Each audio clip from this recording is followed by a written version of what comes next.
பாரதிய ஜனதா கட்சி உறுப்பினர்களும் வெளியேறி இருக்கிறார்கள். அவர்களும் உள்ளே சட்டமன்றத்தின் உள்ளே கோஷங்களை எழுப்பியிருக்கிறார்கள். எனவே உடனடியாக சேவ் அவர் டாட்டர் என்ற வகையில பதாகைகளை வைத்து அவர்களும் கோஷத்தை எழுப்பியிருக்கிறார்கள். இதனையடுத்து பாஜக உறுப்பினர்களும் வெளியேற்றப்பட்டிருக்கிறார்கள்.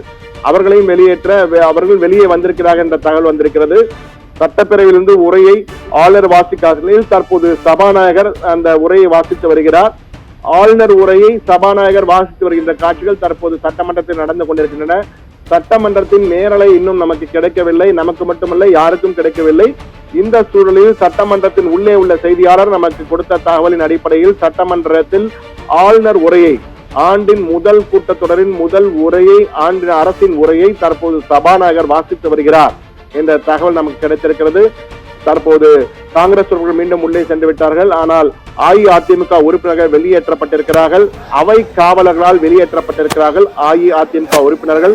தற்போது எடப்பாடி பழனிசாமி தலைமையிலான அஇஅதிமுக எம்எல்ஏக்கள், சட்டமன்ற உறுப்பினர்கள் தற்போது நுழைவு வாயிலில் நின்று கொண்டு கோஷம் எழுப்பிக் கொண்டிருக்கிறார்கள். நீதி வேண்டும், நீதி வேண்டும், யார் அந்த சார் என்பது குறித்து விளக்க வேண்டும் என, அரசாங்கம் பதில் சொல்ல வேண்டும், ராஜினாமா செய்ய வேண்டும் என பல கோரிக்கைகளை கோஷங்களாக எழுப்பிக் கொண்டிருக்கிறார்கள். தற்போது ஆளுநர் சட்டப்பேரவையிலிருந்து வெளியேறது தொடர்பாக ஆளுநர் மாளிகை விளக்கம் அளித்திருக்கிறது. ஆளுநர் மாளிகையிலிருந்து தற்போது ஒரு விளக்கம் வந்திருக்கிறது. அது என்ன விளக்கம் என்பது குறித்து பார்க்க இருக்கிறோம்.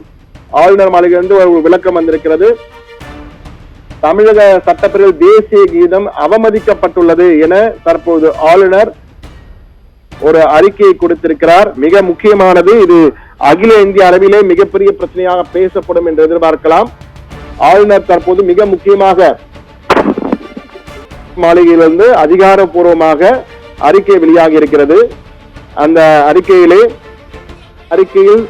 சட்டப்பேரவையின் தொடக்கத்தில் தேசிய கீதம் பாட ஆளுநர் வேண்டுகோள் விடுத்திருக்கிறார்.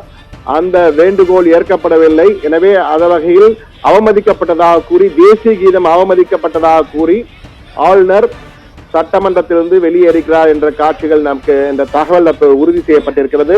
ஆளுநர் மாளிகையிலிருந்து அதிகாரப்பூர்வமாக மீண்டும் ஒருமுறை தேசிய கீதம் தமிழக சட்டமன்றத்திலே அவமதிக்கப்பட்டிருப்பதாக ஆளுநர் தனது அறிக்கையிலே அதிகாரப்பூர்வ அறிக்கை, constitution of Bharat and the national anthem were once again insulted in the Tamil Nadu Assembly today என்ற வகையில் அவர் குறிப்பிட்டிருக்கு. மிக முக்கியமான செய்தியாக பார்க்கப்படுகிறது.